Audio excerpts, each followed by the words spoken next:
a mais um webinar da Valer. Hoje nós vamos falar sobre por dentro das bombas pneumáticas. Eu sou Michele Camargo, para quem não me conhece ainda, eu sou engenheiro mecânico, sou fundador da Engenharia EC. Para conhecer um pouquinho mais sobre o nosso trabalho, só digitar Engenharia EC no Google que você vai achar alguma coisa do nosso trabalho. Estou aqui hoje de novo com o Marcelo Lostrip. Tudo bem, Marcelo? Como é que tá? Valeu. Obrigado aí mais uma vez pelo convite, estar apresentando com vocês aqui. Marcelo, para quem não conhece ainda a Valer, não te conhece, pode dar uma apresentação aí? Claro, com certeza. Eu sou o Marcelo Lostrip, sou gerente comercial da Valer. A minha formação foi eletrônica, né? E agora mudamos desde 92, a gente está junto da Valer trabalhando com bombas, especificamente, e instrumentos também, numa linha. Eu sempre trabalhei na parte de desenvolvimento e pesquisa de instrumentos, ou seja, a gente executava instrumentos para fazer medição em campo, né? Mas desde 92 pegamos essa brecha em outro tipo de engenharia, que é a mecânica, e estamos aqui junto com a Valer. Já são 33 anos já. Já tem um tempinho, então. Já um tempinho.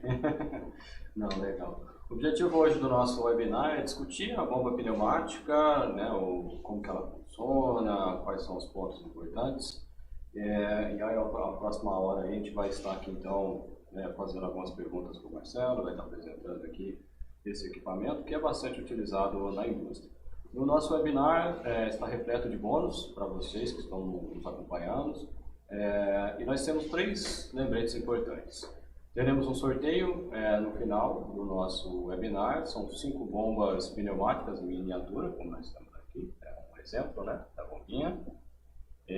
Quem assistir até o final também vai garantir o certificado de participação. E o mais esperado, né, que é o desconto especial para quem quiser adquirir uma bomba pneumática que a Valer, né, tem no seu portfólio. Então não perca, né, o certificado e o cupom serão disponibilizados através de um formulário ao final do webinar. Será fixado também nos comentários aqui do webinar da nossa live.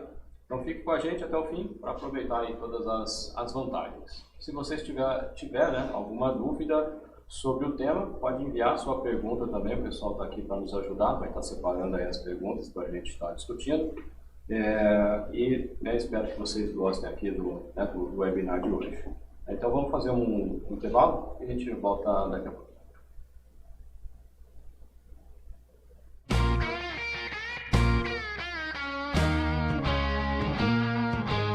Você está gostando do nosso tema? Então inscreva-se em nosso canal, curta o nosso vídeo e continue nos assistindo.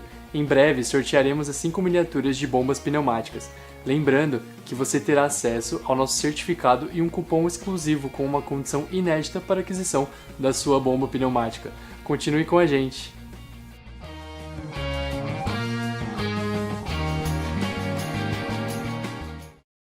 A Valer foi fundada em 1987 como fabricante de bombas de deslocamento positivo, e ao longo de sua trajetória agregou várias linhas de produto ao seu portfólio, para ampliar a oferta à indústria de processo. Treinamentos constantes sobre a aplicação adequada de seus produtos, e atendimento ao cliente constroem a experiência e competência da Valer. Respeito, responsabilidade, dedicação, aprendizado, organização e colaboração formam a base dos relacionamentos profissionais e pessoais no dia a dia da nossa equipe. A Valer fabrica e distribui uma linha completa de soluções para transferência e dosagem de fluidos, instrumentação e controle pneumático. Diferentes tipos de acessórios podem ser incorporados para o fornecimento de sistemas personalizados, conforme as necessidades e especificações do cliente. A Valer mantém um rigoroso controle de estoque de bombas e peças de reposição, que, aliado a uma logística eficiente, garante o atendimento rápido, evitando paradas de produção indesejadas nos processos produtivos de seus clientes. O compromisso constante com a qualidade dos produtos e processos produtivos conquistaram certificações importantes. As indústrias dos mais diversos segmentos confiam na Valer para soluções seguras e de alto desempenho e qualidade. Acreditamos que negócios guiados pela ética resultam em relações duradouras e de confiança. Valer. Experiência que gera resultados. Bom, voltando pessoal aqui para o nosso início, né, do nosso webinar, a gente passou inclusive um vídeo institucional para o pessoal, né, poder conhecer um pouco melhor a Valer, né, as suas atuações, né, então o vídeo que vocês puderam conferir traz essas informações. E agora a gente vai começar de fato aqui, né, Marcelo, Vamos lá. a discussão, né? E o primeiro ponto, né, que seria interessante a gente abordar da onde surgiu, né, ou falar um pouquinho do histórico das bombas pneumáticas. Né? As bombas pneumáticas elas surgiram de uma empresa americana chamada Wilden, né? E é uma bomba que foi necessária para algumas coisas que a gente vai falar um pouco mais para frente. Primeiro, é uma bomba que não utiliza motor elétrico. Então, se você tem alguma área que tenha um risco de explosão, bombeamento de verniz, petróleo, esse é o tipo de bomba ideal para você conseguir utilizar, porque ela não usa motor elétrico, você não tem que se preocupar. Você tem um compressor, alimenta a bomba, ela vai funcionar. Tá? Outra coisa é que ela, por não ser uma bomba rotativa, ela ser uma bomba alternativa, ela permite muito bombeamento com sólido de suspensão. Uma quantidade muito grande de sólido de suspensão. Então, vamos dizer que você precisa bombear água de um leito de rio, né? Você consegue colocar essa bomba perto desse rio e se vier duas fases, água e areia, água ou pequenos pedriscos, ela vai funcionar normalmente também, sem afetar. Coisa que seria impossível numa bomba rotativa, né? Então ela acabou surgindo uma bomba centrífuga, por exemplo, dava muito problema. Exato. Teve a necessidade de uma bomba alternativa, uma bomba que bombeasse sem velocidade, tá? Porque a velocidade dela é mínima. Ela desloca o diafragma, como a gente vai ver no princípio de funcionamento, retorna, então a velocidade sempre passa pelo zero, né? E como é que essa bomba funciona? Qual que é o método, né, de funcionamento? Vamos dar uma olhada? Então tá. Existem vários tipos de bomba pneumática, né? O pessoal acaba acostumando, só tem esse tipo, mas não é, nós vamos falar mais para frente. Como ela funciona? A gente tem duas partes no equipamento que a gente chama de parte seca e parte molhada. Por que isso? Justamente parte molhada é onde passa o fluido do cliente, tá? A parte seca é essa parte vermelha aqui. O que divide essas duas partes é somente os diafragmas, tá? Então, do lado interno do diafragma preto, que vocês veem aqui, é a parte seca. Do lado de cá, onde tem as esferas de vedação, é a parte molhada do equipamento. O funcionamento é feito através de um motor pneumático, tá? Vocês veem esse pistão de comando aqui. O ar comprimido do compressor entra. Se você conseguir colocar para mim o funcionamento dela. Então você vê que o pistão se desloca ora para um lado, ora para o outro. E através desses pinos atuadores aqui que batem nos discos que ficam presos nos diafragmas, há essa alternância do movimento. Se não tivesse esses pinos, o diafragma iria para um lado e ia ficar parado ali, não ia continuar. Então, quando esse pino bate, o ar comprimido é alterado, ou bate nesse ponto do pistão, ou nesse ponto do pistão, que continua o movimento. Vocês notam que as câmeras de bombeio, elas estão presas, os diafragmas estão presos no mesmo eixo. Então, quando esse diafragma é deslocado para fora da câmera, você diminui o volume dessa câmera. E esse líquido, por ser incompressível, ele tem que ir para algum lugar, né? Então, você tem uma esfera de vedação da sucção. Quando o diafragma vem para fora, ela senta, não permitindo que o líquido volte, né? E, ao mesmo tempo que essa sentou, essa esfera levanta e permite a saída do fluido. Então, alternadamente, você tem essa câmera sendo esvaziada, enquanto essa câmera está sendo preenchida. Porque, como eu falei, quando o diafragma está se deslocando, essa senta, no mesmo momento, do outro lado, essa esfera levanta, permitindo a entrada de fluido. E essa esfera senta, não permitindo a passagem para a linha. Então, se a parte superior está sendo deslocada para fora, a parte inferior do outro lado está preenchendo para o próximo movimento. É assim que ela funciona. No caso, pelo que você está descrevendo, as esferas e as sedes, elas são tão importantes quanto o diafragma no funcionamento. Sem dúvida, sem dúvida. Se você não tivesse as esferas, ou se você tem algum problema de vedação entre as sedes e as esferas, você perde o vácuo. Perdendo o vácuo, a bomba não bombeia. Entendeu? Porque uma coisa muito importante desse tipo de bomba, ela é autoescurvante. Então, até 6 metros negativos, ela consegue puxar sozinho o fluido. Se você tem um vazamento aqui, a gente pode ver, aqui você tem uma esfera e uma sede, você olhando contra a luz, você não pode ver nada de luz passando aqui. que aí você tem certeza que ela está em vedação plena. Tá? Com a utilização, você vai ter um desgaste nessa sede. Tá? Por isso que a gente trabalha com vários materiais. Se você vai trabalhar com fluidos que são realmente abrasivos, como eu falei, terra, você acaba indo com material metálico. Você usa um aço inoxidável ou um alumínio. Se é um material mais simples, tem outros tipos. Lá para frente a gente vai falar sobre todos os materiais que existem, né? E isso é escolhido na seleção da bomba. Quando o cliente chega e pede, olha, eu preciso de uma bomba para óleo. Então, existem esferas, diafragmas para óleo. Aí eu vou trabalhar com um produto muito químico ou muito corrosivo. Existem outros materiais, tá? Entendi. Bom, no caso aqui, esse é o ponto-chave, né? Que às vezes o pessoal só troca o diafragma. Exato. E não troca nada e depois reclama que a bomba não funciona. Né? Exato. Às vezes você está com a bomba perfeita em funcionamento e como ela é autoescorvante ou como ela puxa qualquer coisa, um pequeno graveto que você entre e fique entre a sede e a esfera, zera o vácuo, aí o cliente acaba ligando, olha, a bomba parou de funcionar. Entendeu? Então é uma coisa muito simples também. Com 4 parafusos você tira os coletores e você vê se as esferas estão livres e íntegras ainda. Né? E qual que seria os limites de trabalho de uma bomba dessa, em termos de tanto que ela consegue bombear, pressão de descarga? Cada aplicação é uma aplicação, né? A gente sempre diz assim, tem bombas que trabalham 24 horas por dia, que o pessoal de seleção dos equipamentos aí tem uma proteção a mais, e tem bombas que trabalham para descarregar um caminhão uma vez a cada semana. Então ela pode trabalhar mais. Mas os limites que eu diria para bombas pneumáticas a gente atende até 60 metros cúbicos por hora, pressão de 17 bar, temperatura de 100 graus. Tá? Acontece isso que eu falei do caminhão. Você vai descarregar um caminhão a 120 graus. Não tem problema. Você vai fazer uma operação de temperatura 120 graus por 24 horas. Agora não vai contar.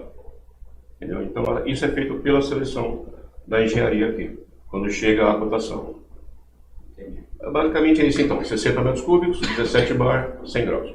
Você comentou sobre o escorvamento. Provavelmente tem gente que não sabe o que é isso. O que seria esse escorvamento aí, só para o pessoal? Lá para frente também tem alguns slides, mas a gente tem aplicações que você tem um tanque em cima da bomba, ou seja, a bomba está na cota zero e o tanque está mais alto.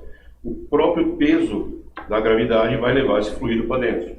Mas existem aplicações que o tanque está no andar de baixo. Então o tanque está a 6 metros e a bomba está aqui em cima, ela tem que puxar. Se você tem uma bomba centrífuga ou tipo de bomba, ela não consegue. Se você não tiver a coluna totalmente cheia, ela vai ficar girando, vai ficar comprimindo o ar que está lá dentro e o líquido não vai vir. Né? Esse tipo de bomba não. Como você tem essa vedação aqui, seria basicamente um canudo de refrigerante. Você põe dentro do refrigerante, puxa com a mão e solta, o líquido vai subir. Tá? Então isso seria o autoescorvamento que a gente chama. Né? Entendi. Então nem toda bomba consegue fazer isso. Né? Não. Entendi. Legal. E só existe esse tipo de bomba, assim, essa construção, assim, que eu quero dizer, assim, cada fabricante, é claro, tem seu projeto e tal, mas na essência a bomba vai ser só desse jeitão aqui, com esses pinos que você comentou, pistão, ou tem forma diferente? Tem outros. 90% do que os clientes procuram a gente é para esse tipo de bomba. Tá? Agora,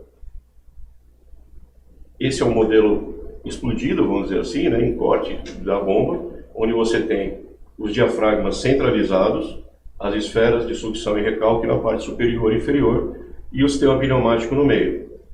Vamos passar para o próximo que a gente começa já as alterações. Não sei se vocês lembram que eu disse que a única coisa que separa a parte líquida da parte seca são os diafragmas. Significa o quê? Quando houver o rompimento do diafragma, todo o líquido que está na parte molhada vai penetrar na câmara seca. Isso vai fazer com que a gente se preocupa muito que a seleção da câmara seca seja do mesmo material do que a câmara molhada. Então, uma bomba plástica de polipropileno, ela tem a câmara pneumática de polipropileno. Só que um sistema pneumático que é apto e feito para trabalhar com ar comprimido, quando existe essa invasão de líquido, ele simplesmente trava. Entendeu? Ele trava e o silenciador da bomba vai começar a pingar. Então se você vai estar trabalhando com líquidos como água, como óleo, como a própria água e areia, não há problema nenhum de pingar no ambiente. Mas vamos dizer que você esteja trabalhando com ácido sulfúrico, com soda cáustica, algum produto letal, ácido cianídrico. Se vazar e você respirar, você vai morrer. Não tem jeito, né? Existem maneiras, a melhor maneira de você não fazer esse vazamento é trocar o diafragma preventivamente. Então a gente estima para você, para o cliente que comprou a bomba, a vida útil desse diafragma. Pode acontecer antes ou pode acontecer depois. Mas a gente estima. Está chegando nesse valor, troque os diafragmas que você não vai ter que trocar nada. Aqui no sistema pneumático você tem vários tipos de anéis, de vedação e tal. Se você entra com uma soda cáustica aqui, o corpo não vai estragar. Mas os anéis que são de borracha nitrílica, eles vão comer tudo. Então o custo de um diafragma acaba ficando maior. Aproveitando que você falou de estimar a vida útil, o que influencia na vida útil de um diafragma, por exemplo? Influencia primeiramente a velocidade do deslocamento, né? Outra coisa que eu não comentei, vamos comentar agora, quando você compra uma bomba elétrica, você compra uma bomba que gira a 1720 rotações por minuto e transfere 100 metros cúbicos por hora a 2 bar. Esse tipo de bomba, a gente vai ver na curva, ele pega o primeiro ponto de vazão até o último ponto de vazão através de você aumentar ou diminuir o ar comprimido que você coloca na bomba, tá? E pressão também. Quanto maior a pressão que você vai bombear, menor é a vazão que ela vai conseguir te dar, inversamente proporcional. Né? O pessoal pensa muito assim, a bomba dá 4 bar de pressão. A bomba não dá pressão nenhuma, a bomba dá pressão 0. Quem gera essa pressão é a perda de carga da linha. Então a bomba tem que estar apta a vencer essa perda de carga. Então, como eu disse aqui lá atrás, o limite é 17 bar. Se você tiver uma coluna de altura de 15 bar, ela vai conseguir vencer. Se tiver 180 ou 18 bar, ela vai simplesmente parar. Tá? Diferente de uma outra bomba que sofreria com aquecimento do motor ou aquecimento de voluta, esse tipo de bomba, a pressão de recalque ficou maior que a pressão de entrada, ela estaciona e para. Quando a condição de pressão de recalque diminuir, ela simplesmente volta a funcionar, sem desgaste a nada. Isso que você está falando, no caso, então é por isso que a gente não vê válvula de retenção e instalação com bomba pneumática. Muitos datasheets vêm e a gente entra em contato com o cliente, não é necessário. Não, mas eu quero. Aí a gente corta, entendeu? Mas não é necessário, porque a bomba para simplesmente. Ela para no funcionamento, né? Ela equilibra as forças e para de funcionar. Então, falando tudo isso que a gente disse, esse tipo de bomba é uma bomba com 4 diafragmas, diferente da outra que é só 2. Justamente para quê? Para você proteger o sistema pneumático, né? Existem vários indicadores que a gente tem, vamos dizer, esse aqui é o indicador visual, onde você preenche a câmera com etileno glicol ou qualquer outro fluido, e você está bombeando um fluido vermelho ou amarelo. Quando o operador olha e tem uma câmera com fluido verde e uma com fluido amarelo, houve o rompimento. Tá? Houve um rompimento. Então, o ar comprimido bate nesse diafragma, ele está hidraulicamente balanceado aqui, bate nesse outro diafragma e bombeia. Nunca esse diafragma dianteiro vai estourar antes do traseiro. Por quê? Porque aqui você tem ar comprimido. Então, por mais que o ar... existe uma diferença na força, não é sempre igual. Mas aqui, esse diafragma aqui, como esse fluido é incompressível, o diafragma vai ser muito melhor deslocado do que aqui. Você está falando que aqui esse azulzinho seria um líquido. Que eu tenho. Exato. Que é esse líquido que está nessa mangueirinha aqui. Tá. E aí eu vou ter um equilíbrio de força que vai fazer esse diafragma trabalhar de forma mais suave, né? Do que esse que só tem de um lado o ar e por causa da compressão do ar ele vai como se fosse deformar diferente. Esse aqui acho que é mais fácil de mostrar. O diafragma pode fazer isso num momento e pode fazer isso no outro. Entendi. Se ele tivesse cheio de líquido, ele sempre vai fazer igual e por isso que a tendência é esse aqui estourar primeiro. Exato. Entendi. Tá? Então esse é o primeiro tipo especial de bomba, né? Nós temos 3 níveis de proteção ali. Um é chamado visual, que sempre tem um operador na área, então ele vai ver e houve esse rompimento. Existe um outro que é mecânico, que a gente chama, onde a gente coloca um anel de sacrifício na parte do sistema pneumático aqui, tá? Aqui dentro desse líquido. Então vamos dizer que a gente está com um líquido totalmente inerte aqui, água, bombeando ácido sulfúrico. A gente coloca um anel de sacrifício aqui de neoprene, da pior borracha que existe. Quando o sulfúrico entrar, ele vai comer esse anel. Tem uma mola que solta, para o ar comprimido da bomba, a bomba para. E além de parar, não vaza, não vazou. E o terceiro é eletrônico. É um condutivímetro. Se você coloca um fluido aqui não condutivo, você está bombeando um fluido condutivo, houve alteração de condutividade, a bomba para também. Eu vou ser sincero, é uma bomba tipo que você vê de 1% desse tipo de bomba, 1,5%, porque o custo é bem maior e depende da aplicação do cliente também. Mas em termos de segurança não tem Não tem comparação. dúvida. Né? Tem que ser ela. Tem que ser ela. Vamos falar da próxima? Tá. Essa é uma bomba de flap. Você vê que ela não tem mais as esferas de vedação. Esses ovoides aqui não são esferas, são sólidos, tá? Então a gente está demonstrando que a bitola de entrada e saída da bomba, tudo que entrar, vamos dizer, essa é uma bomba de 2 polegadas, então essa tubulação tem 2 polegadas. Se entrar um pedaço de minério, se entrar um pedaço de tijolo de 2 polegadas, ele vai entrar e sair sem problema nenhum. Porque ele não tem essa necessidade, porque a esfera não levanta desse jeito, né? Ela levanta um pouquinho só. Então você teria obstrução aqui. Nesse caso, não. Ela abre totalmente, a passagem é plena. E outra coisa que foi pensada também, esse tipo de bomba, para nós utilizarmos a gravidade, a sucção não é inferior, a sucção é superior. Então, parou a bomba, aconteceu alguma coisa, o sólido simplesmente vai rolar e sair da bomba. Pela própria gravidade. Uhum. Eu acho que tem um videozinho da bomba flap no próximo, se não me engano. Ali. Para você ver realmente que a abertura é plena. Né? Isso é mais usado em que? Mineração? Mineração. Mineração ou lugar que, vamos dizer assim, não é o caso, mas você poderia passar pequenos tomates, pequenas frutas aí, entendeu? Que você não vai ter esmagamento de nada. Né? Quando que numa esfera, além de não passar, se entrar alguma coisa, vai ser esmagado. Né? Vai travar aberto também. Né? Exato. E vai parar de funcionar. Travou aberto é o mesmo caso. Acontece alguma coisa com a bomba? Não. Mas você perde o vácuo. Quem gera vácuo em bomba pneumática é flap e esfera. O diafragma só está lá para diminuir e aumentar a câmera de bombeiro. Então a gente falou da bomba standard, né, da bomba de flap, da bomba com câmera de contenção. Esse tipo de bomba foi desenvolvido quando você trabalha com alta concentração de sólido. Entendeu? Então a gente está falando, ao invés de 20% de areia, 80% de água, 70% de areia, 30% de água. Tá? Então o que o pessoal da fábrica fez aqui? Quando você tem o diafragma centralizado com as esferas superiores e inferiores, da parada da bomba, todo esse sólido vai decantar na câmara dos diafragmas. Tá? Por que ele vai decantar lá? Porque as esferas de sucção estão fechadas. Você parou a bomba. Entendeu? Então você tem no meio da bomba para baixo sólido, do meio da bomba para cima líquido, por causa da densidade, por causa do peso, ele vai descer. Quando você parte novamente a bomba, toda essa parte de baixo vai segurar o diafragma, não vai. E essa parte de cima vai tender a deflexionar ela. Lembrar que tem um eixo segurando os dois diafragmas, você quebra o diafragma, você quebra o eixo. Tá? Então o que o pessoal fez? Desenvolveu um equipamento, que são 2 equipamentos na verdade, onde a câmera das esferas fica abaixo da câmera dos diafragmas. Tá?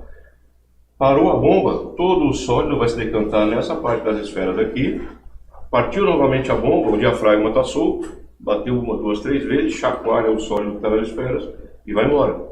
Né? Então esse tipo de bomba, não que a outra bomba não funcione, funciona, mas se você vai parar o equipamento, você tem que prever uma limpeza na hora. Esse aqui você não precisa prever limpeza nenhuma. Tá? Como se fosse autolimpante. Exato. E ao contrário, você vê que eles colocaram a câmara das esferas acima da câmara dos diafragmas para quê? Para líquidos com baixa pressão de vapor. Então você está trabalhando com alta pressão de vapor. Você está trabalhando com uma acetona, que é muito fácil ela virar do sólido para o gasoso. Né? O que acontece se você está bombeando um gás ou ar?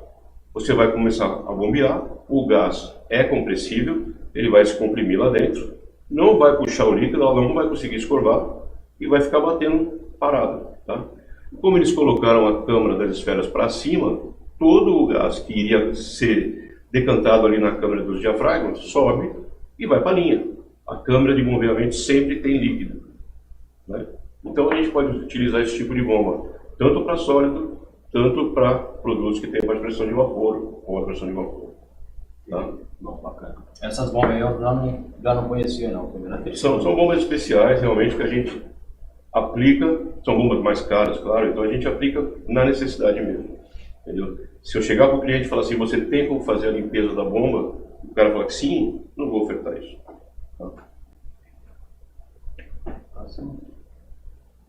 Bombas com crivo também, que a gente preza muito, de novo, falando da parte de rio, você não tem mais o bocal de sucção e recalque, só tem o de recalque na verdade.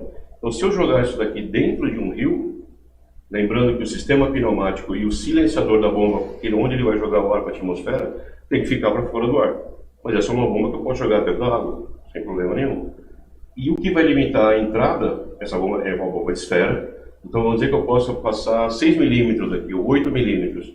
Esse crivo vai ter 6 milímetros ou 8 milímetros. É menor do que isso, vai entrar, vai passar e vai embora. É maior que isso, vai ficar preso ali. Tá? Também muito para minério, utilizar essa bomba. Minas, quando vamos dizer, você tem uma mineração numa mina coberta, você tem lá uma piscina que você tem que esvaziar. Esse tipo é excelente de bomba. Você joga ela lá e volta depois de uma hora para quando tiver vazio. Você não se preocupa que vai entupir, porque não vai entupir. Tá? Outro tipo de bomba também utilizada, essa daqui a gente fala quando realmente o controle sai fora do controle. Aí o cliente sabe, a gente sabe, olha, a bomba vai entupir. Não tem como, porque o sólido é muito grande e tal. Então a fábrica fez as esferas com janelas de inspeção de 2 voltas. Você dá 2 voltas, você desmonta isso aí. Você tem acesso ao sólido. Você pode dar uma mangueirada de líquido, limpa e fecha. Diferente do que você tem que soltar todos os parafusos da câmera, parafusos de coletor. Então, aqui com 2 voltinhas você tira, limpa e acabou. Então você vê, são vários tipos de bomba que a gente tem na manga. Poucas vezes a gente bota esse tipo, mas a gente tem. Tá? E qual que é o tipo básico de instalação que a gente vê aí? Basicamente o que eu vejo é só nessa aqui mesmo. Né? Exato. Isso é mais comum, né? A gente se preocupa muito em pegar, não é simplesmente, às vezes liga clientes aqui e fala, eu quero uma bomba de 2 de alumínio. A gente até vende, tá? Só que no datasheet vai escrito e tudo foi especificado pelo cliente, tá? Porque a gente preza muito a parte técnica. A maioria dela é assim mesmo. Você coloca a bomba abaixo do tanque, ou no nível do tanque, ela succiona e manda, né? Aqui que eu estava falando para vocês, se houver necessidade da bomba ser submersa, que o silenciador da bomba fique fora. Porque senão é que nem um carro, você entra numa enchente com o carro, se você não acelerar, o líquido vai entrar pelo escapamento, vai chegar no motor e vai afogar o motor. Mas fazendo dessa maneira você pode, sem problema nenhum. Lembrando somente que agora os parafusos que são de aço inoxidável, os bocais, tem que ter uma compatibilidade química com o fluido também. Não só o que está dentro da bomba, mas o que está fora também. Não é só colocar dentro. Não é só jogar. Você pega uma bomba de alumínio, sei lá, qualquer coisa e passa um ácido sulfúrico nela, os parafusos não vão aguentar. O corpo de plástico aguenta e come os parafusos.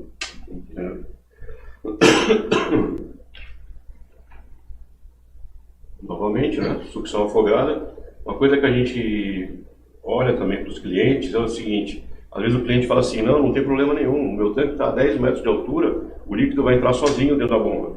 Verdade, tá? Só que o que acontece aqui? Lembrar que você tem esferas e séries. Se você tiver 8 metros de altura, quase 1 bar de pressão positiva, as esferas simplesmente vão levantar sem a bomba estar funcionando. Então você vai criar o quê? Um sifão. Você chega no dia seguinte, o tanque está vazio e a bomba não ligou, justamente por causa do peso dela. Então, para você fazer levantar uma esfera até 3,5 MCA, por experiência está tudo bem. Passou disso, tem dispositivos que a gente põe para o funcionamento, mas até 3,5 não tem problema nenhum. E ali é o descorbante que a gente disse, tá vendo? Ela fica no nível superior e puxa. 5 metros, se a bomba estiver molhada com líquido dentro, até 6 metros ela consegue puxar. Então você fala que se ela estiver cheia de produto aqui. Sim, você vê que aqui embaixo tem uma válvula, né? Tipo uma cebola. Mas se não tiver e o líquido esvaziar, 5 metros, 4 metros é ideal. Tá? Bom, e falando um pouquinho dos acessórios, né? O que tem de diferente aí? Como tudo, né? Você pode vender somente a bomba ou você pode vender a bomba com um sistema completo.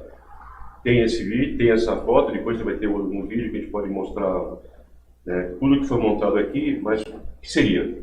Uma bomba pneumática. Aqui você utiliza uma válvula de parada elétrica, uma solenoide de ar comprimido, Então, o que acontece? Numa sala de controle que está a 2 km da bomba, eu consigo mandar um sinal elétrico e partir uma bomba pneumática. Você imagina você ter que mandar um sistema de ar comprimido da sala de controle, como era 20 anos atrás, até a bomba. O que você pode ter de vazamento, de perda de ar, é absurdo.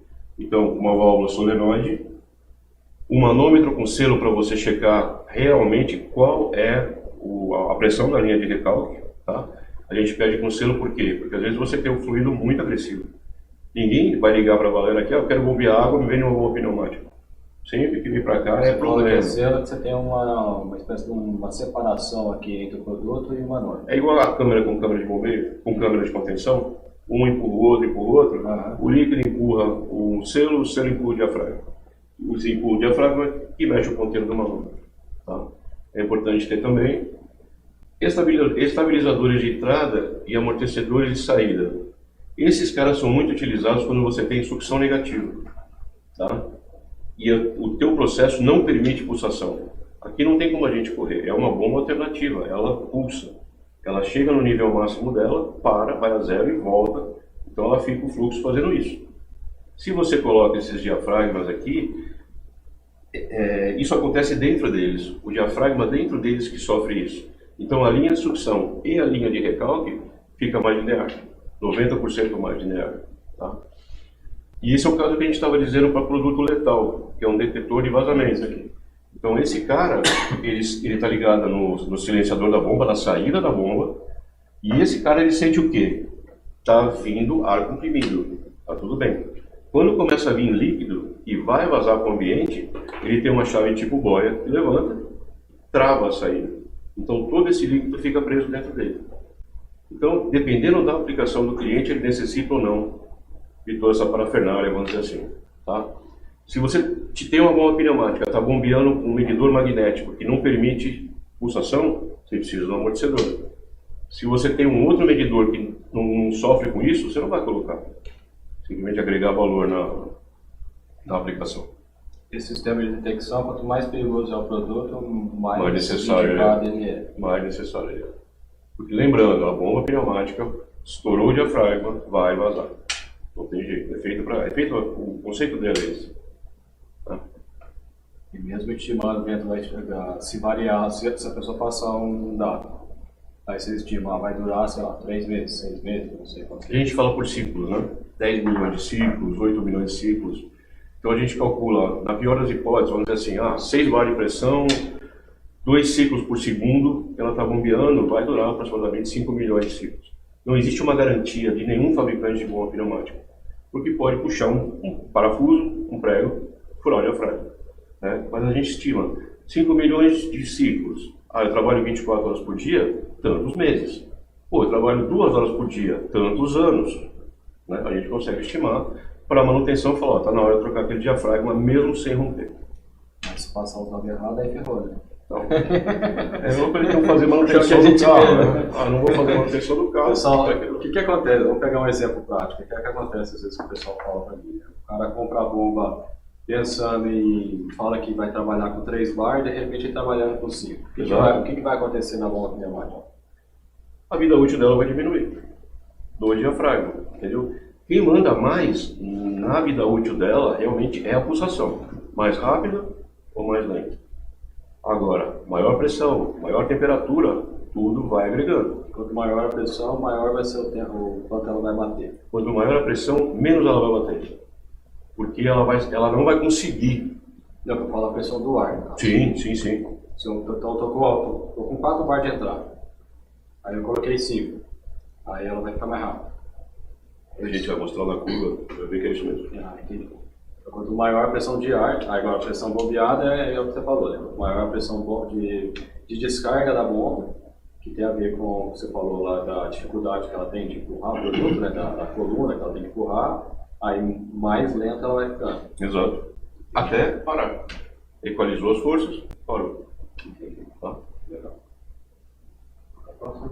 Aqui é legal justamente aquele desenho na vida real. Tá? Isso aqui foi um sistema vendido para a Marinha, onde a bomba acabou sendo um dispositivo, somente um dispositivo, tá? Então, eles compraram da gente manômetro regulador de ar, a bomba em si, pedir um flangeamento, esse tipo de bomba ele é rosca, né? A Valer sempre tem isso que a gente consegue fazer, nós temos uma engenharia, o que o cliente pedir a gente consegue fazer. Fora isso, amortecedor, impulsação, descarga, válvula de alívio, que você acabou de comentar que não é necessário, o pessoal quis colocar. Então como é que funciona aqui? Esse tipo de bomba é uma bomba standard, não é de alta pressão, ela consegue recalcar 7 bar.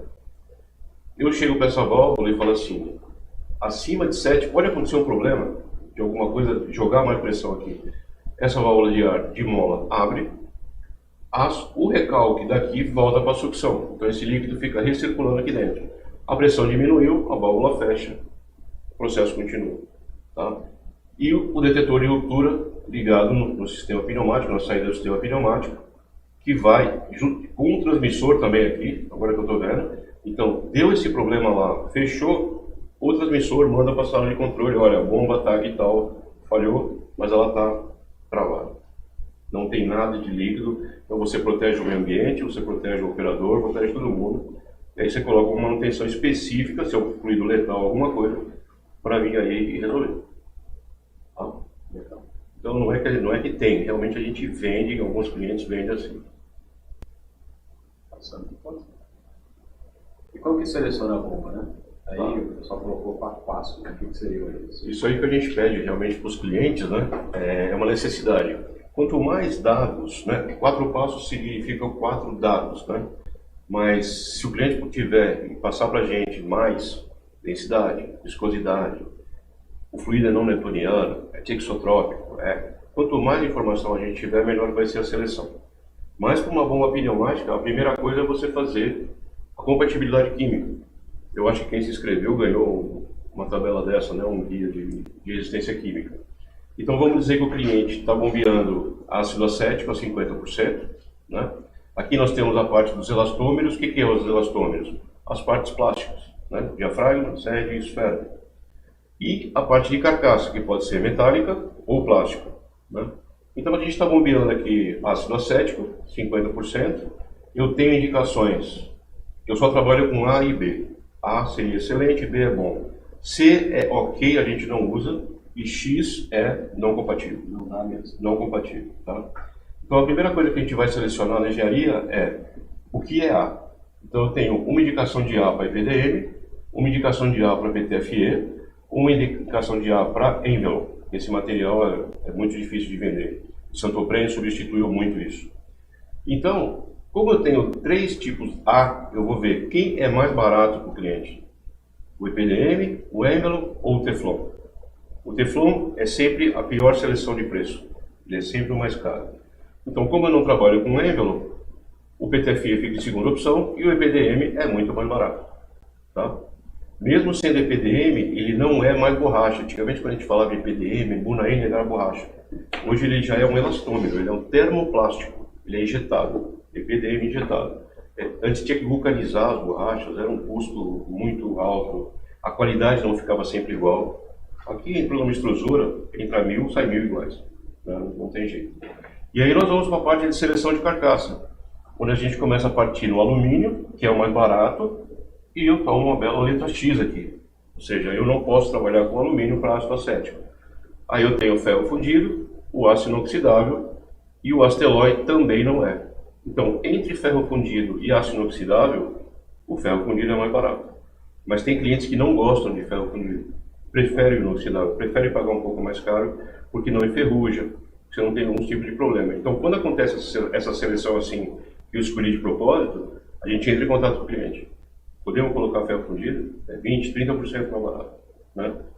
Ou então, a gente vai para os termoplásticos de carcaça, que é o polipropileno, o acetal e o Kynar. Todos eles têm B, eu não vou trabalhar com plástico nessa seção. Eu vou trabalhar com aço inoxidável ou ferro fundido, tá? Então, o primeiro passo, às vezes o nosso pessoal de SDR, quando o cliente liga ou entra em contato pelo WhatsApp, parece que é chatice. Não, mas eu preciso saber isso aqui, né? Ou então o cliente já liga e fala assim, eu tenho uma bomba tua tal, eu quero igual. Aí também, tudo bem, não tem problema. Mas a gente é bem chato na parte de seleção, tá? Então, a primeira coisa seria a compatibilidade química, que é feita dessa maneira. Aqui tem uma demonstração, quer falar?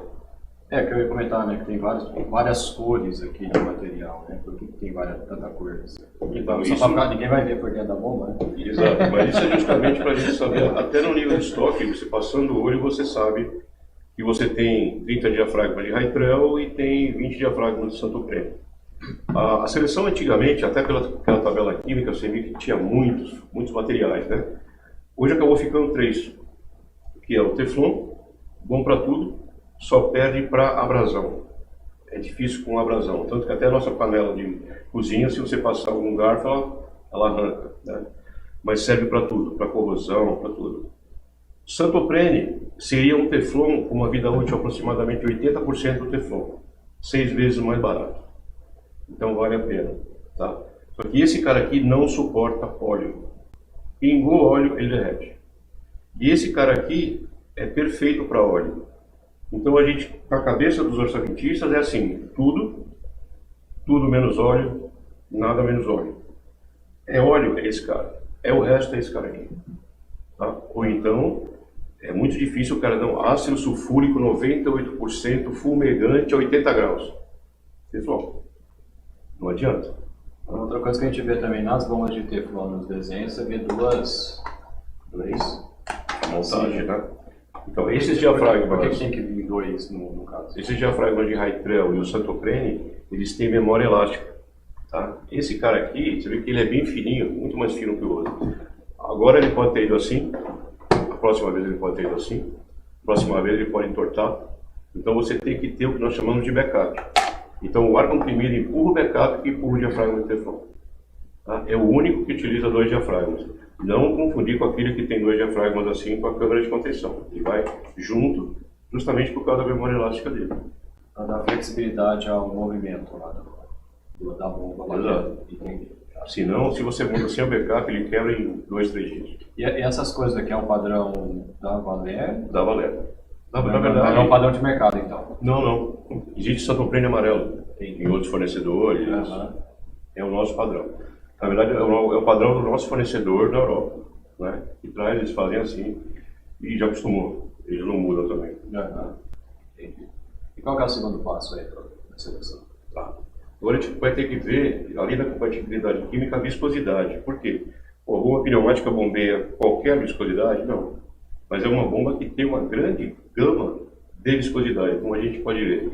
Então, você falar em 20 mil CPs para uma bomba centrífuga, ou para uma bomba rotativa, para aqui, né? Exato, 200, 500, 300, 500, né? 500, então você vai bombear um fluido por 20 mil CP, é um extrato de tomate, alguma coisa assim, entendeu? Então você simplesmente corrige na curva de pressão da bomba a perda da viscosidade. Então se eu tenho um líquido aqui com 6 mil CP, a bomba vai perder 60% de rendimento. Então, se eu tenho que bombear 2 bar, eu multiplico 2 bar mais 60%, eu calculo a bomba para 3.8, 3.6. É assim que a gente faz. Né? Mais uma vez eu digo, pô, a galera é chata, pergunta, viscosidade, mas é por isso. Porque você vai comprar uma bomba para 1000 litros por hora, vai chegar na planta e vai dar 500. Então, o que você está falando, à medida que vai aumentando a viscosidade, para a mesma vazão, eu tenho que aumentar o tamanho da bomba. Exato. Se aumenta a pressão, se essa pressão passar de 8, tem que aumentar a bomba. Com certeza. Então essa é a segunda seleção. A terceira é a densidade, né, que é o peso específico também. Às vezes o cara fala, eu estou bombeando um fluido peso 1, ou estou bombeando um fluido próprio ácido sulfúrico de novo, o peso dele é 1.8. Ele pesa quase o dobro da água. Como é que a bomba vai conseguir elevar algo vezes 2, sem você corrigir? Entendeu? Então você tem que fazer. A pressão de descarga, você vai me dar o que tem na tua planta, tem os 50 metros lineares, 9 curvas e 10 metros de altura. O nosso pessoal aqui vai selecionar qual a perda de carga específica para selecionar a bomba. Tá? E, inclusive a temperatura e a vazão. Tendo isso aqui a gente consegue. Posso passar rápido aqui como é feita essa seleção, né? Que é uma coisa legal da pneumática também. Quando você compra uma bomba rotativa, você compra ela para aquele ponto de vazão e pressão. 30 metros cúbicos, 3 bar. Eu quero aumentar a pressão. Tem que mudar a voluta, tem que comer a voluta, tem que fazer alguma coisa. Aqui, tudo que está dentro dessas curvas laranjas, ou seja, se eu chegar essa curva até lá no finalzão, tudo que está desse lado aqui, eu consigo atingir. Eu simplesmente vou fazer o quê? Aumentar a pressão do ar comprimido. Entendeu? Lembrando, quanto mais eu aumento a pressão, mais a bomba bate, maior o desgaste. Mas hoje eu estou bombeando 40 litros por minuto. A minha planta dobra, eu preciso bombear 80, eu aumento o ar comprimido, a mesma bomba vai fazer o serviço. Tá? O funcionamento dela é assim, vamos pegar um ponto qualquer aqui. 40 litros por minuto, 4 bar. Né? Esse eixo cartesiano aqui, ele vai bater aqui nesse ponto. Então, o que significa? Lembra que eu falei? Qualquer curva de performance pode ser usada. Porque eu sempre uso a mais perto possível. Né? Então, este ponto aqui, qual que é a mais perto possível? É essa laranja aqui. Né? Então, 40 litros por minuto, 4 bar, eu sigo essa curva laranja, ele está entre 4 e 5. Significa que a pressão do meu compressor tem que estar em 5. Lembra que a gente falou de equilíbrio de força? Sempre o ar comprimido tem que ser maior do que a pressão de recalque. Então, eu quero 4 bar, eu quero 40 litros, o compressor me dê 5 bar. Senão não vai mandar. E essas curvas pontilhadas que estão aqui é a segunda grandeza do compressor, que é o volume de ar do compressor. Às vezes você tem um compressorzinho de borracharia e está marcando lá 7 bar. Beleza, dá para fazer. A bomba liga, você descarrega o compressor em 10 segundos. Né? Então, no mesmo ponto que eu venho na curva, acho a pressão, a próxima curva é essa, eu subo, o meu compressor tem que dar 5 bar, 10 pés cúbicos por minuto. Então eu vou lá no meu compressor, meu compressor dá isso, a gente sempre pede 20 a 30% a mais de folga no compressor para quê? Para que ele possa parar. Senão ele atende, mas ele vai ficar trabalhando 24 horas por dia e vai queimar. Então é como quando você vai na borracharia, o compressor está ligado ou está desligado. O cara usa o ar, ele liga. Deu um tempinho, ele carregou de novo, ele para. Você falou, você caiu, vamos dizer que você 6 bar aqui, mas eu quero 120, caiu aqui. Tá fora. Aí não é essa bomba. É isso. Então, como é inversamente proporcional, vamos dizer que eu quero 7 bar. A minha curva de vazão para aqui. Eu quero só 1 bar. A minha curva de pressão de vazão vai lá embaixo. Mas isso aqui pensando que aqui está falando com água, né? Sim. Se eu olhar aqui no outro gráfico que você falou, eu teria que tudo lá, se aqui é 40 e eu multiplico, agora você falou, deu um exemplo lá de 60%. Você pega 40 vezes 60%, quanto você quer 60%? Aí tem que vir aqui. A gente faz na pressão. Entendeu? E você multiplicando a pressão, você já está mexendo na vazão. Né? Então não tem jeito. Então você calcula pela pressão, a bomba que vai dar 60 vai te entregar 40.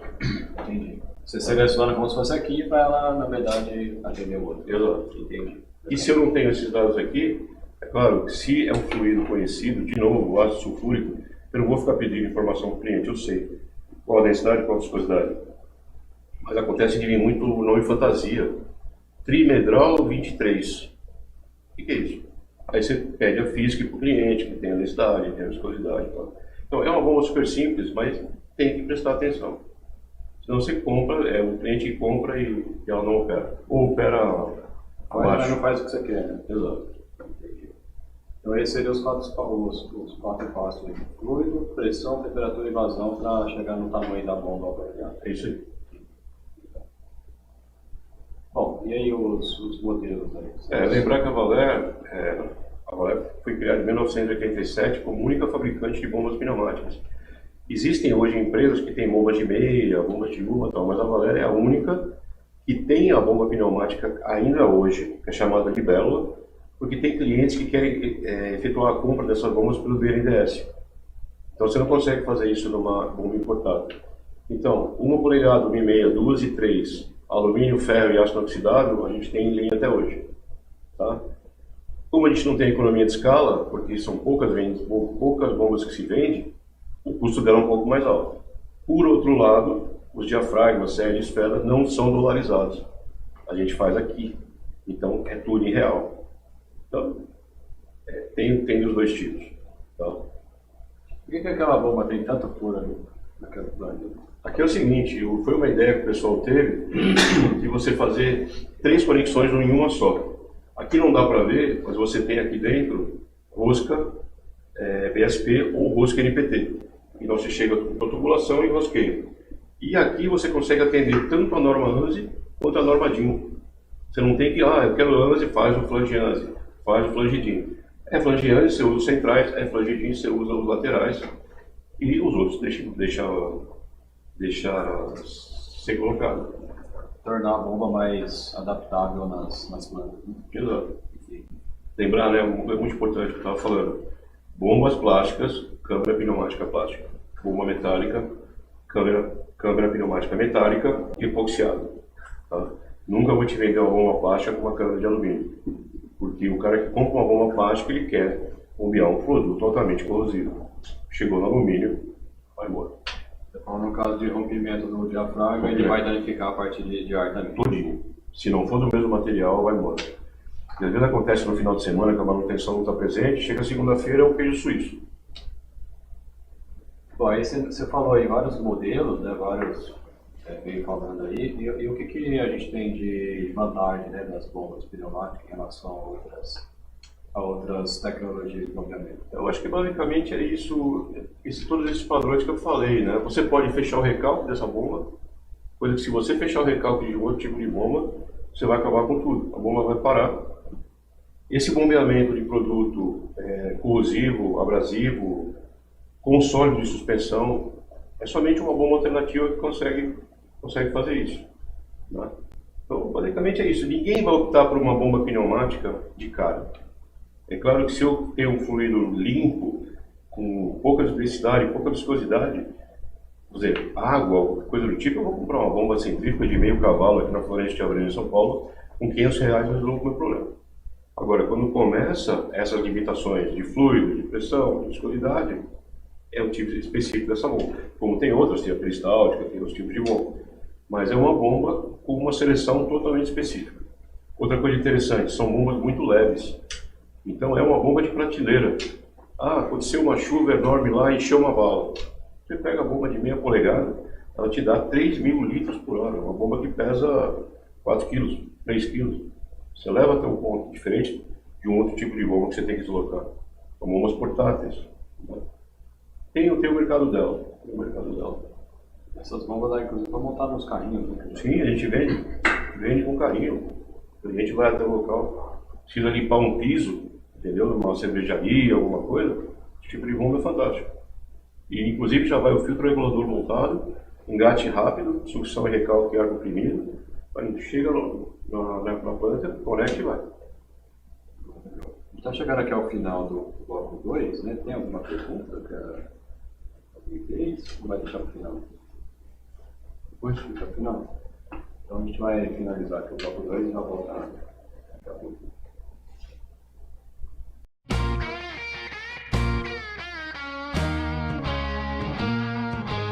Você está gostando do nosso tema? Então inscreva-se em nosso canal, curta o nosso vídeo e continue nos assistindo. Em breve sortearemos as 5 miniaturas de bombas pneumáticas. Lembrando que você terá acesso ao nosso certificado e um cupom exclusivo com uma condição inédita para aquisição da sua bomba pneumática. Continue com a gente!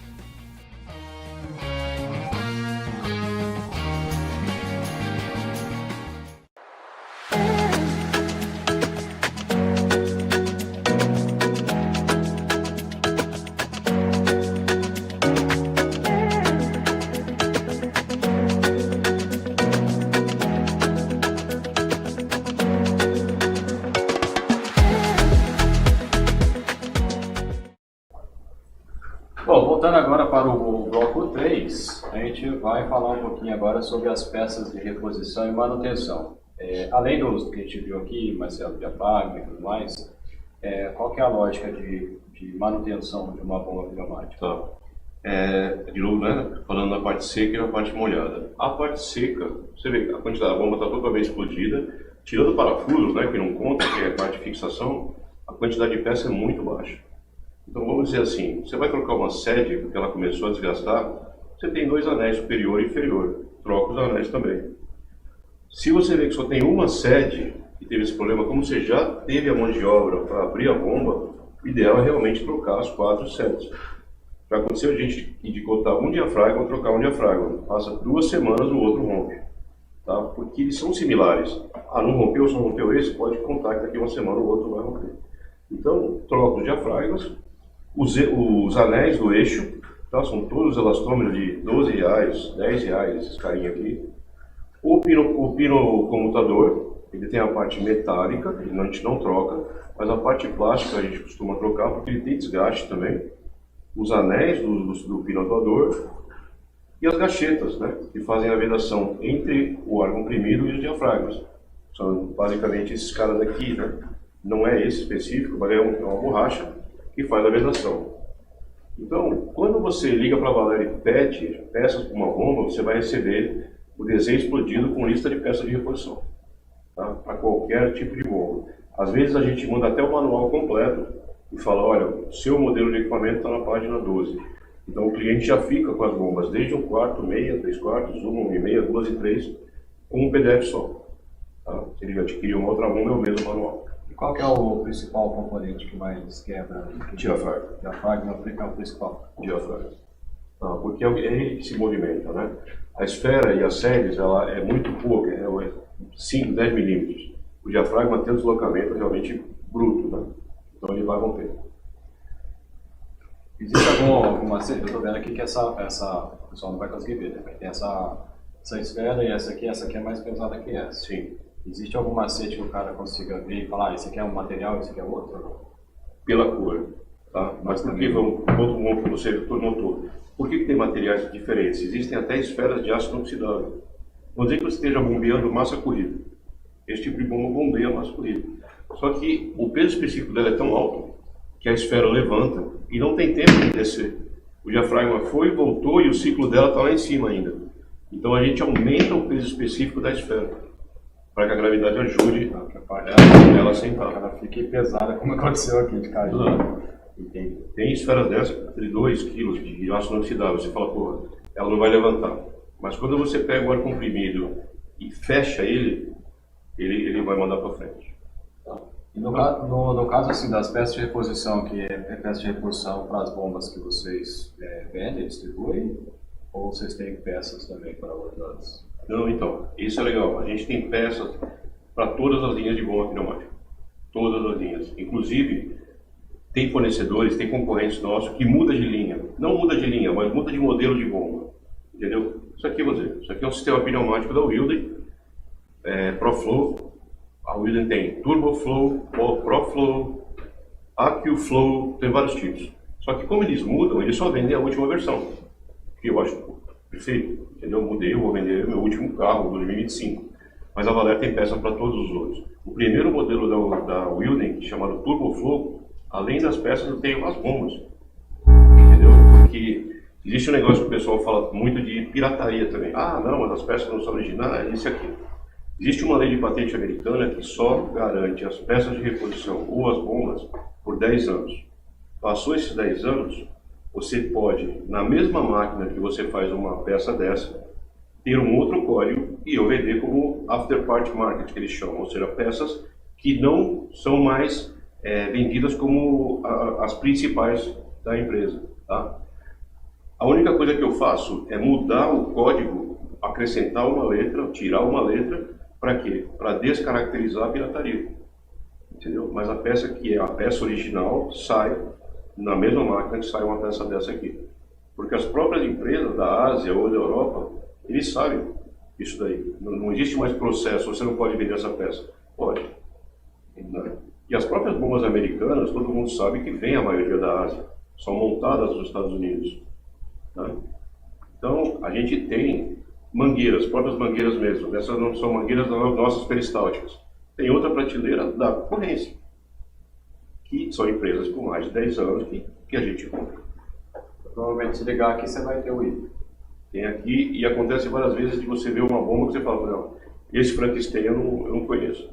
Porque vem bombas montadas com coletor de uma, a gente não sabe o que fazer. Mas falou esses nomes pra gente aqui, tá na prateleira. Bom, a gente falar um pouquinho de alguns casos aí de sucesso, né? E, se puder compartilhar aí, o que a gente tem de opções. Tá, pessoal?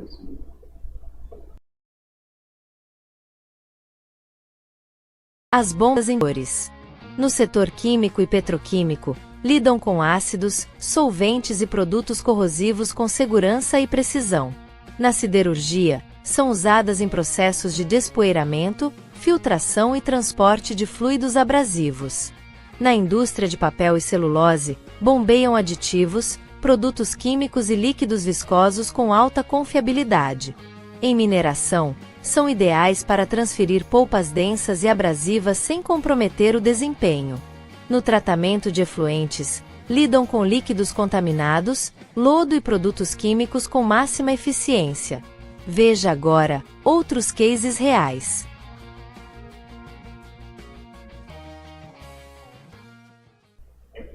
Bom, voltando aqui para a gente falar um pouquinho dos casos de sucesso, né, das bombas pneumáticas, o que seria esse caso aí, essa aplicação? Eu, como eu disse, né, que estou há mais de 30 anos na Valer, essa foi a aplicação mais, vou dizer, fantástica ou diferente que eu achei. Esse tipo de bomba, né, nós falamos de 5 ou 6 tipos de bomba, mas existe também mais essa, que a bomba em si está dentro desse poço, a 5 metros submersa. Por quê? Porque ela utiliza gás comprimido, que é chamado gás sour, gás azedo, das petroquímicas, que justamente vai ser queimado pelos flares. Toda petroquímica, quando você passa numa estrada que você vê aquilo ali, aquela queima é necessária, porque o gás acabou, é o último dejeto que tem do petróleo, então ele vai ter que ser queimado. Então existe uma empresa americana que criou um tipo de bomba que não utiliza ar comprimido, ele utiliza gás comprimido. Então você vê, a instrumentação que é necessária é muito maior do que ar comprimido, porque não pode vazar. Então esse gás comprimido vem, passa pelos reguladores de gás, desce até o final do tanque, movimenta a bomba, sobe e aí sim vai para o flare, vai queimar. Ou seja, existe mais uma operação que você consegue dar para esse gás antes de queimar para a natureza. Não sei se você tem o outro que mostra o flare horizontal. É esse aqui. É a mesma planta, tá? E nessa mesma operação a gente sentiu uma coisa que foi um absurdo. Essa planta da Petrobras, a refinaria da Petrobras, fica em Linhares, no Espírito Santo. E o que acontece? Existe um grande projeto Tamar perto dessa refinaria. E com o flare, quando ele se acendia, as tartarugas não iam para o mar. As tartarugas iam para a luz do fogo do flare. Então o que eles tiveram que fazer, além de submergir os equipamentos, é o primeiro, pelo menos eu acho que é o único, flare horizontal que existe no Brasil. Ele não queima lá em cima. Ele queima aqui embaixo como se fosse uma grande boca de fogão, né? E todo ele é fechado para que as tartarugas não enxerguem a luz e possam eclodir os ovos e ir para o mar, né? Foram duas coisas muito legais que a gente descobriu e junto com o pessoal da refinaria conseguiu. Isso é um caso que eu não esqueço nunca. Aí, no caso, a bomba pneumática está sendo utilizada para qual finalidade? Eu não lembro o que ela bombeia, mas é algum líquido, eu acho que é algum líquido que ficava no subsolo da planta, que tinha que ser colocado para a superfície. Ele aproveita a pressão e, ao mesmo tempo... A instrumentação é absurda para a proteção e esse gás não vazar. Entendeu? Porque você está dentro de uma refinaria, vazou um gás, é tudo coisa ruim, né? Legal. Então, o próximo. Na parte de tratamento de efluente, né? Quem trabalha com filtro prensa, onde um filtro prensa faz o quê? Faz a seleção entre sólidos e líquidos, né?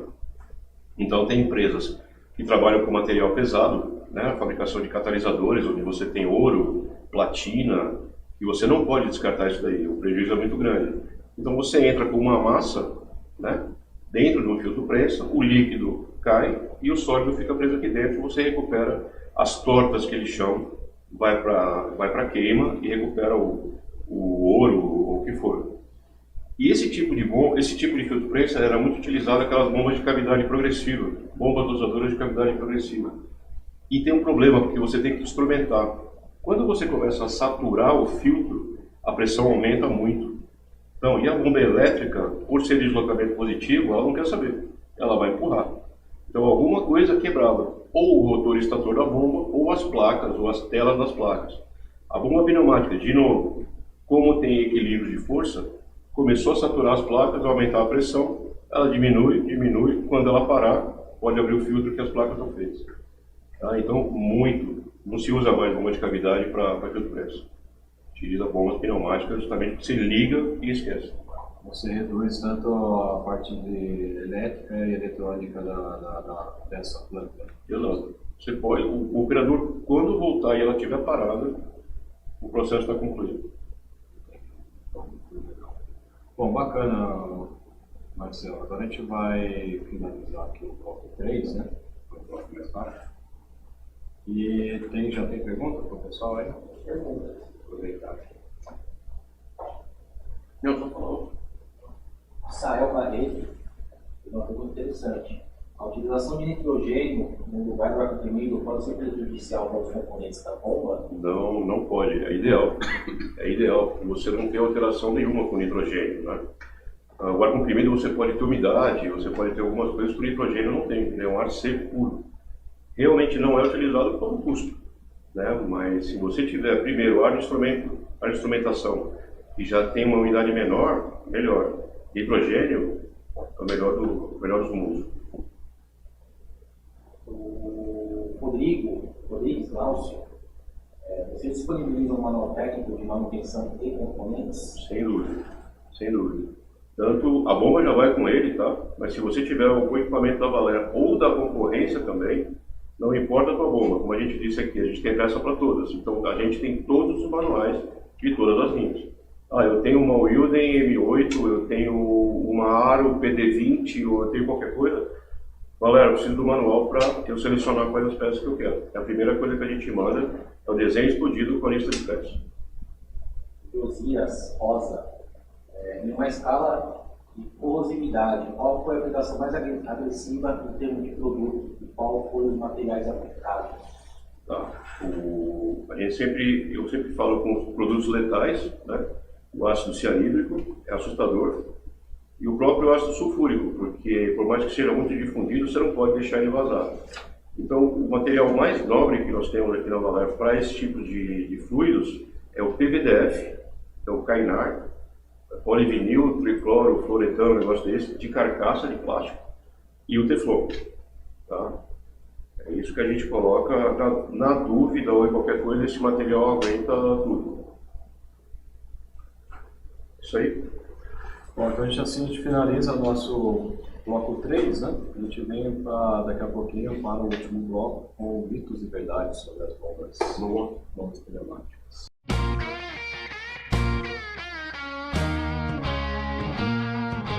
Agradecemos a sua audiência até aqui. Já se inscreveu no nosso canal? Ainda não? Inscreva-se para não perder nossos vídeos e os próximos webinars. Não esqueça de curtir e de compartilhar. No próximo bloco teremos o sorteio de nossas miniaturas de bombas pneumáticas. Em breve iremos liberar o link do certificado e um cupom imperdível com condições nunca antes vistas para aquisição da sua bomba pneumática. Continue nos assistindo.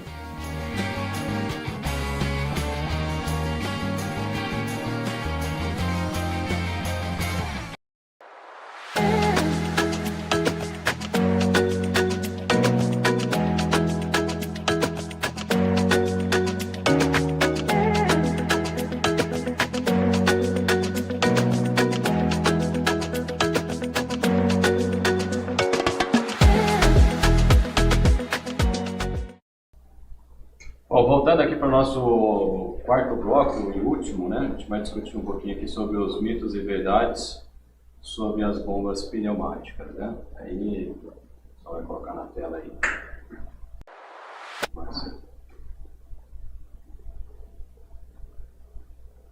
Bom, bombas pneumáticas são fáceis de instalar, Marcelo? Então, isso aí é até uma verdade que a gente se assusta, né? Porque ela é muito fácil de instalar e parece que ela não necessita de alguns cuidados, né? A gente olhando aqui, local de sucção, local de recalque, local de sucção, entrada de ar comprimido, se o ar estiver ligado, a bomba não vai começar a funcionar.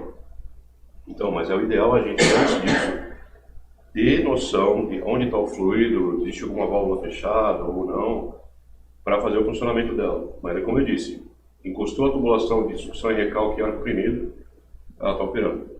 Tá? E qual que é o cuidado que tem na hora de instalar? Tem alguma coisa que tem que ficar... Ou na hora de eu acabei de instalar, beleza. É fácil. Espetei.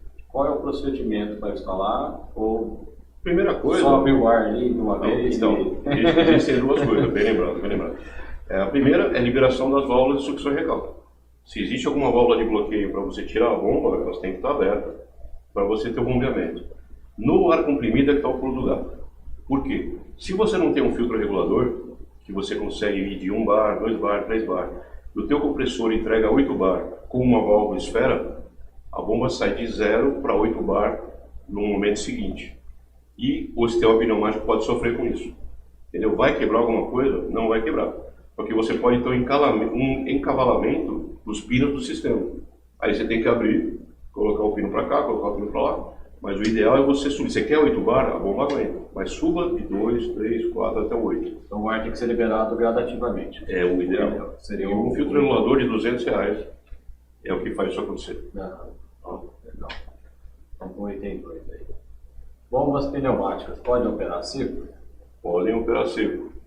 Primeiro, o que seria operar seco, né, só para o pessoal entender? O que acontece é assim, eu não acredito que ninguém, de propósito, vai ligar a bomba no ar comprimido e vai deixá-la sem fluido. Tá? Mas você pode estar bombeando com um tanque e esse tanque acabar. Entendeu? Se você tiver uma bomba rotativa novamente e tirar o líquido dela, ou uma bomba de cavidade progressiva, onde o rotor vai começar a roçar diretamente no estator, vai queimar. Esse tipo de bomba não vai. O diafragma simplesmente vai ficar batendo, a vida útil dele vai diminuir sem você estar utilizando o equipamento. Tá? Agora, por outro lado, se você está trabalhando no máximo da pressão da bomba, que a gente fala de 2 ciclos por segundo de cada lado, é claro que o diafragma vai sofrer. Quando você tem um líquido seguro, você tem a inércia desse líquido para você vencer. Se você não tem, o diafragma vai ficar totalmente imóvel. Não vai quebrar, mas a vida útil dele vai diminuir muito. Tá? Então podem operar seco, justamente pensando nas outras bombas que não podem. Eu só quero dizer assim, que no caso da pneumática, se faltar líquido, ela vai funcionar, não vai quebrar imediatamente. Exato. Vai ser a gente pegar uma bomba sem fio para trabalhar seco, vai estourar o soro mecânico. Em minutos. Rapidão. Minutos. Ou partir a bomba sem fio para seco também, um abraço. Exato. Eu já vi vários clientes que quando você não tem líquido na bomba, a batida dela muda. Então, com o líquido, ela está batendo, daqui a pouco ela começa a bater, o operador falava, acabou o líquido. E aí vai lá e desliga, entendeu? Porque muda o dobro da velocidade. Tá bom. Legal. Vamos para o terceiro.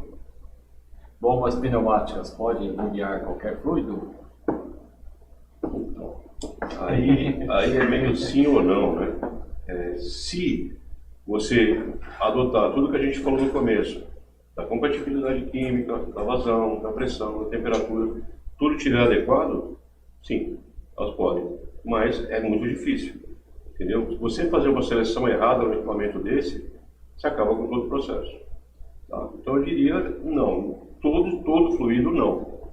Tá? A maioria deles, sim. É aquela limitação de viscosidade que cai muito Não adianta. Ou a temperatura, né? Você vai o óleo chegar... térmico, por exemplo, 200 graus, 300 graus, não vai rolar. Não é esse tipo de bomba. Eu acho que é o último, né? Bombas pneumáticas podem ser usadas em ambiente com risco de explosão? Como área classificada? Aí né? que é o lugar dela, né? Aí é o lugar dela. Então, se você tiver qualquer parte de petróleo ou de hidrocarbonetos, é a bomba para estar lá, entendeu? Tintas e vernizes, você chega numa planta, numa BASF, numa Axo, são centenas de bombas que tem lá. Até para o enlatamento, para a produção, para o bombeamento dos insumos, é tudo bomba pneumática. E tem algum cuidado especial que também é necessário? Ou qualquer bomba pode aplicar? Então, a gente só pede, todas as bombas seguem com clipe de aterramento. Então, você colocar o aterramento na bomba, especialmente nas bombas plásticas. Tem bombas plásticas de acetato condutivo, que aí é melhor ainda do que a de polipropileno. Mas se você aterrar o equipamento, já elimina 100% do risco dela. Então, assim, não é só colocar lá, tem um cuidado adicional para a gente lidar, né? Acho que esse é o outro. E agora a gente tem mais 2 perguntas, né, do pessoal do chat. O Cristiano Carmo perguntou: o golpe de ar comprimido no diafragma pode diminuir a vida útil ou até romper o mesmo? Então, é isso que a gente falou, com certeza. Ele pode. Se você está com uma bomba parada, sem líquido dentro, e você joga a máxima pressão direto, o diafragma vai sofrer muito mais do que se ele for começar a deslocar devagar para chegar na velocidade correta. O Rodrigues, Glaucio, gostaria de saber se vocês disponibilizam um tipo de plano de manutenção de troca dos componentes da bomba. Sim, vai dentro do manual já descrito como deve ser feito. Lembrando que cada planta é uma planta, cada aplicação é uma aplicação. Eu não vou falar para você trocar o diafragma a 4 meses se você vai trabalhar 2 horas por dia. Né? Agora eu vou dizer, com essa pressão, essa temperatura e essa vazão, eu estimo 8 milhões de ciclos. Aí você divide pelas horas trabalhadas, você sabe quando vai ter que fazer a manutenção nessa bomba, que pode ser diferente daquela que trabalha 24 horas por dia. Mas a gente estima assim, sem problema nenhum. Bom, legal. Com isso a gente finaliza aqui nossa apresentação e a gente vai para o momento que todo mundo esperava aí, né? Que é o sorteio das 5 mini bombas pneumáticas da Valer. Só vai soltar na tela aí. Só vai apertar o botãozinho. Bom, fazendo o sorteio. Tarará. Bom, primeiro saiu para Alves de Lima 14, que é o começo do e-mail da pessoa que se cadastrou, né? Afinal aí, você vai ter que... a gente não vai divulgar, não. Então o Alves de Lima está aí, é o primeiro sorteado. De novo. O segundo sorteado é o Marcos Pombo Roberto. O segundo sorteado aí da bomba pneumática. Depois o terceiro, F. Moser 0305. F. Moser 0305. Também vai ter o Gabri, GABR.GBDS. GBDS, né? GBDS, Esse é o último? É o último. E por fim acho que é Marcionete 2. É o último ganhador aqui da bomba pneumática da Valer. Bom, só para o pessoal que ganhou aí, a equipe aqui da Valer vai entrar em contato com vocês, né, para passar o endereço, combinar certinho o envio, né, dessa bomba. Lembrando, né, que vai ter um link gerado aí para você gerar, você respondendo, né, o questionário, você receber o certificado também de participação, né, aqui do webinário, e também o cupom de desconto também vai estar indo aí pro e-mail, né? Agradecer a presença de todos vocês que ficaram conosco até agora. Quem quiser saber um pouquinho mais do nosso trabalho, é só procurar Engenharia esse ano no Google, você vai achar. Agradecer mais uma vez aí, Marcelo, pelo convite aqui, pela apresentação. Estamos fazendo treinamento de apresentador aqui. Né, através aqui do convite de vocês.